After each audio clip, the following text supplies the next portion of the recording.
Hi everybody. Today I'm in the kitchen and I'm going to be making for you a meat sauce. So yes, there is a difference between meat sauce and bolognese sauce. Bolognese is pretty much a very thick, hearty meat. It's primarily meat.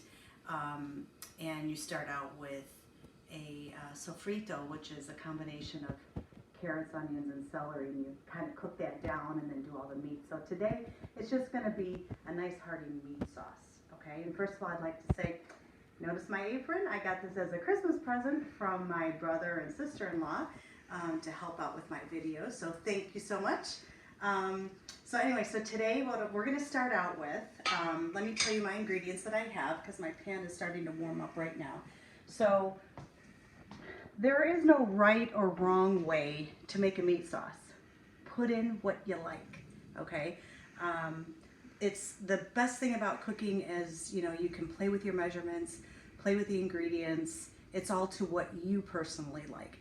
So I discourage people from saying, well, that's not what I do, and do what you like, okay? But so today what I'm going to do, and I don't always do this every time I make a meat sauce, I'm going to start out with, this is 5 ounces of already pre-diced from the grocery store, which is very convenient, of mild pancetta.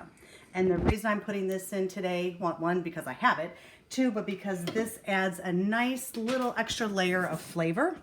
So you can see it comes up diced. You may have to dice it up a little bit more to your liking. But so what I'm going to start out with is I have a 1/4 cup of good quality olive oil heating up here. And I'm going to throw this in and see if I don't hear the sizzle. So we need to let that heat up a little bit more. So I have 5 ounces of the pancetta. I have 1.5, a little over 1.5 pounds of ground beef and ground pork. So what I usually use is 85% lean. And the reason for that is you want some of the fat because that's what's giving it flavor, okay? If you go 90, I mean, you could do it, but I think it will lack a little bit in flavor because a lot of the fat has been removed. So if you do 80, which is great for burgers, but it might make the sauce a little greasy. So that's why I think 85 is like a perfect in between. So I have 85% lean ground beef and I have ground pork, and it's a little over 1.5 pounds. You can put as much as you want. I wouldn't go more than 2 pounds of meat because then it might make your sauce way too thick. So I hear that sizzling right now, so I'm going to dump this in here. And I'm frying this up first because I want this to get a little crispy. If I put this in the end, then it's just going to kind of give it like a dull look to it. And I like this to get a little crispy on the edges because when you're going to eat, when you're eating the sauce, it tastes really good, the flavor, with that crispiness in there. So we're going to get this going here and let this fry up. What I also have is 3 cloves of garlic that is chopped. You can make it finely minced if you want. I just did a small dice. So I have 3 cloves of garlic. And I have a 1/4 teaspoon of red pepper flakes and a 1/2 teaspoon, I'm going to add more, 1/2 teaspoon of black pepper. I'm starting out with a 1/2 tablespoon of salt. You need to flavor your food. Don't be afraid to add. You can add a little at a time, but definitely start out with at least a teaspoon and a 1/2 to begin with, because you have a lot of tomatoes that you need to flavor, okay? So don't be afraid of that. And what I'm starting out with is 2 jars of tomato puree, and I have a 28-ounce can of finely chopped tomatoes. I like a little bit of chunk in my tomato sauce. If you prefer to just have like a creamy sauce with no chunks in it, then just eliminate the chopped tomatoes. So, but you need at least 2 28-ounce cans or bottles. This is a 24, if I can read correctly. Yeah, 24.5-ounce jar. So you need at least 2, otherwise you're not going to have much sauce because that meat's going to soak it all up. And of course, if there's leftover, there's nothing better than freezing your leftovers, it freezes very well. And then you can use it for another day. So boy, the smell here is really, it smells good. I can already, and I can't describe to you what the smell is, but it smells really good. It's crisping up with that nice olive oil that I used. It's an extra virgin olive oil. And like I said, I started out with a 1/4 cup to help that along. And in another minute or two, I'm gonna add the chopped meat and I'm gonna brown that. Now, there is controversy over onions and garlic, just onions. You talk to some Italians, they're gonna say, you never mix the two. Do what you like. I grew up, my mom always used garlic and onions, and so that's what I use. But I do like them finely chopped. So what I did is I took probably like a medium to large size onion, and I stuck it in my food processor. It just eliminates all that chopping. I just put chunks in the food processor and then gave it a whirl, a few pulses. Okay, so now this is, I don't want to burn this, right? So it's, not all of it is crisping, but a good majority of it is, and so there's flavor right there, okay? And you could smell it too, that it's, smells like cooked bacon. So, okay, so now what I'm gonna do is add my meat.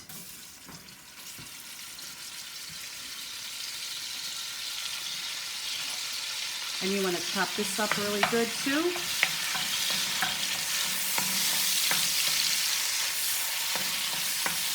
And if you're worried about the oil in here, it is gonna soak up with the meat. And then when you cook the onions, it'll all get evaporated. So it's not gonna make your sauce greasy. And if it does, as it's cooking, if the oil will come to the top and all you have to do is skim it off. So that won't be, it's not gonna ruin your dish. I hope everyone's Christmas was nice. I know it's been a crazy year for everybody over the entire world. This affected everyone, this crazy COVID, but hopefully it's coming to an end and everyone can go back to normal, whatever normal is. Today's actually New Year's Day, and it's snowing in Chicago, and it's a little icy outside, so, and there's nowhere to go anyway, so we're cooking. And of course, my son is home from college still, so he loves a good meaty sauce, so I'm doing this for him today, as next week Mom is on a diet. Okay, so here we go, chopping up, as you can see. And you want your flame to be like on a medium high, because I want I don't want to be here all day doing this, but I want the meat to get nice and brown. And if you look in the pan, there really isn't a whole lot of oil left, right? Even though I have ground meat, because one, I'm using 85% versus 80 or 75, which would make it pretty greasy. I do want to make sure that all of this is browned before I go to the next step, which is going to be my onions. Now, sometimes when you read a recipe, it'll say throw in the onions and the garlic. I don't know why that says that. That's a no-no in my book, because garlic only takes about 30 seconds to a minute to cook. Otherwise, you're going to burn that garlic. So you want to add the garlic at the very end before you start adding your liquids. Otherwise, the garlic is going to burn, and when you have burnt garlic, it's going to alter the taste of your dish. It is going to make it bitter, and we don't want that after all this hard work to have a bitter sauce. So, or a burnt taste. Okay, so now this meat is browned. So what I'm going to do is now I'm going to throw in my onions.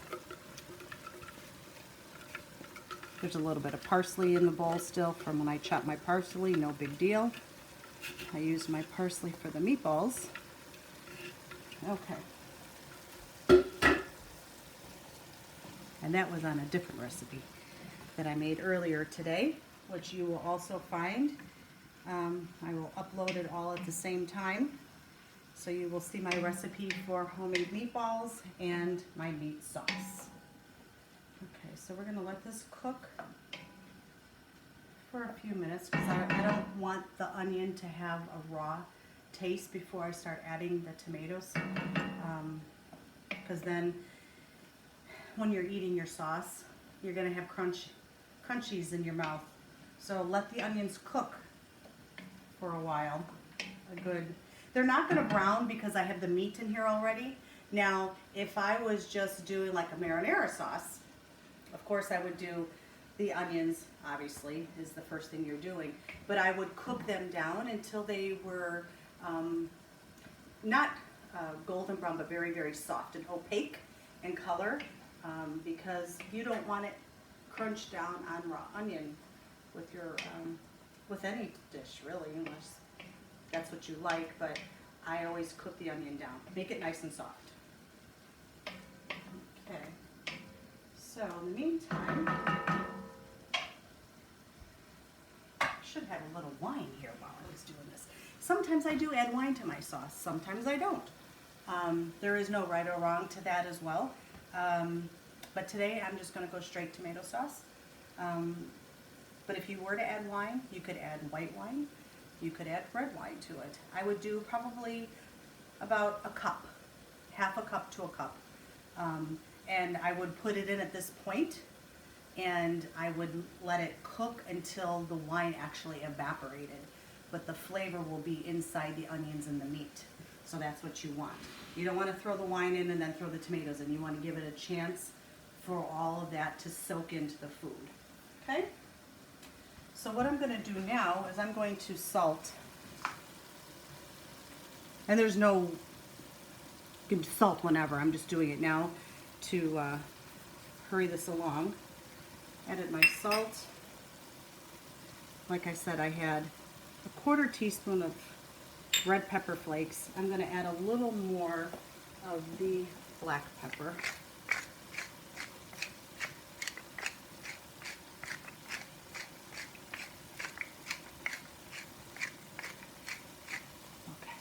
Okay. Now I'm going to add my garlic. Okay.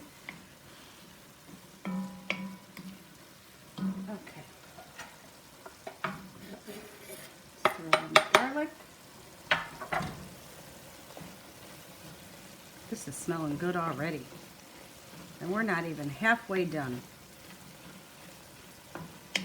Between the onions and the pancetta and now the garlic. Oh my goodness. Give me a fork. I'm ready. Okay. So there's a little bit of oil in the pan. Nothing to worry about. Right? There's juices from the meat. It's all looking good. Okay. Okay. So like I said, see, good maybe 20-30 seconds for the garlic to cook. And then you start adding all of your sauces. Now, tomato paste or no tomato paste? I usually put it in because I like a thick sauce. If you want more of a liquidy sauce, omit the tomato paste. But it also adds an extra layer of flavor too. So what I'm going to do is I'm going to add it right now.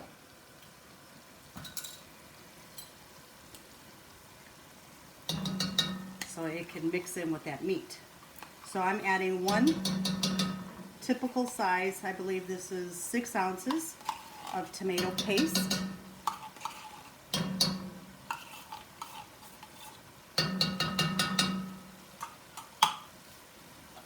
And I'm going to mix that in with the meat.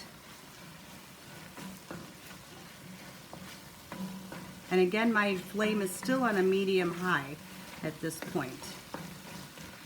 Look at that. Kind of looks like Sloppy Joe's. An Italian Sloppy Joe. Okay. Oh, does that smell good? Mm. Okay. So now it's nice and thickly coated. All right. Now let's add our sauce. Again, my 28 ounces of finely chopped tomatoes. Now I'm going to turn the flame down a little bit so it doesn't start splashing all over. Now, there's also controversy over, do you put water in your sauce? Well, I don't necessarily put water, but what I do is I rinse out my cans and my bottles to get all that last drop in there. So, plus don't forget I added my tomato paste, so my sauce is going to be thick. So you may have to add a little bit of water, right? This sauce is going to cook, the longer the better. Generally I do 2 to 2.5 hours. Because there's meat in here, you want to give it a chance for the sauce to really blend well with the meat. So 2 to 2.5 hours. I know people who let their sauce cook all day. You know, again, that's going to really thicken up the sauce. It depends what you're using the sauce for. Is it going to be lasagna? Is it going to be spaghetti? Is it going to be, you know, a thicker noodle like a penne or rigatoni? It just depends what you're serving it with. You certainly don't want your spaghetti sitting in a bowl of watery sauce. So you do want it to be thick. So I'm going to give literally just a little bit of water in here just to mix it up so I don't lose any of that goodness, and throw it in. Okay, and I'll do the other one.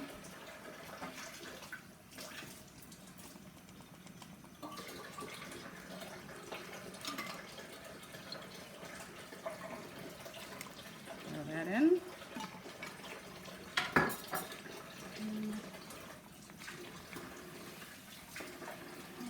With my can as well. This is now my spoon rest. Okay, see how it does lighten it up a little bit, loosen it up I should say, right? Because before it was just a little too thick. And don't forget that tomato paste, after cooking it for 2 to 2.5 hours, it's definitely going to make this a little thicker. So down the road I may need to add just a little swig of water here and there just to thin it out. It's not going to change the taste, so you'll be good with that.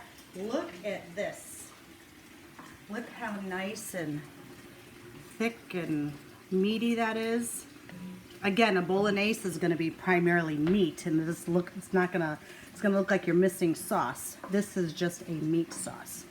So I'm gonna let this literally simmer. I'm gonna let it come to a boil, not a boil, but a nice bubble. And then I'm gonna turn it down, and I'm going to put, some people put a lid on it.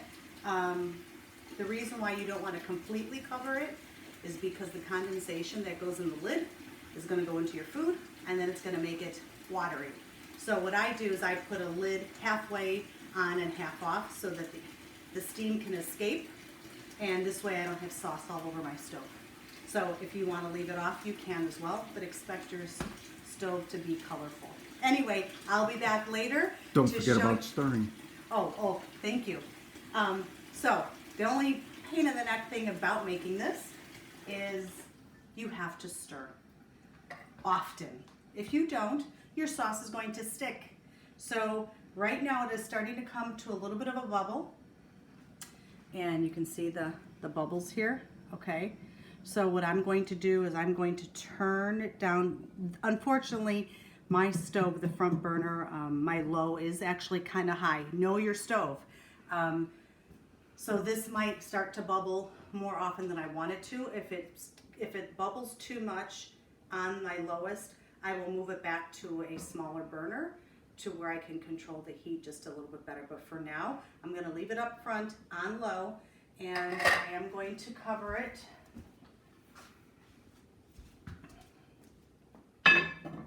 halfway where I'm leaving it open so the steam can escape. And I will be stirring it. When I say often, probably every 15 minutes you need to stir this thing. So, and then when we're halfway through it, I'm going to taste. Do I need to add more salt? Do I need to add more pepper? Those are the only two ingredients really that you need to add. And at the very end, I'll finish it off with some fresh basil. So I'll be back to show you the finishing dish. Okay, we're back now, and my sauce has been simmering now for just under 3 hours, okay? And so what I'm going to do, the finishing touch, I'm not going to chop my basil. I've got big leaves here, and what I want to do is just throw this in for like the last 20 minutes or so, just to let the basil flavor get inside the sauce, and then I'll remove this when it comes time for serving. So I'm going to go ahead and just put that in there. Oh my gosh, this looks so good. It smells so good. See how thick the sauce has turned out? And look at all that meat in here. Now I also have my meatballs in here too, but you can see how thick this is. I don't think I will add any water to this because we like a thick sauce with our pasta.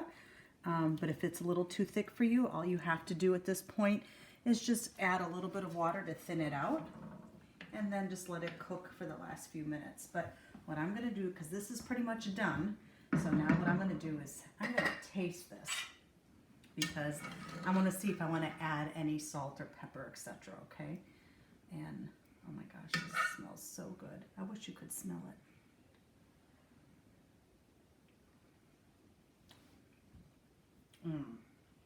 Perfect. It doesn't need any salt. You might want to add a little pepper, but you can also do that when you're about to eat, you know, and just put it on your plate, because every person, you know, has a different palate. But that is really good. So it doesn't need anything else. I'm going to let this cook for another maybe 15-20 minutes, turn it off, and then I'll probably store this in the fridge, because this is for dinner tomorrow. The flavors are going to taste even better the next day. So this is good to go. Definitely try this. You guys are going to love it. And have a great new year. Thank you for watching.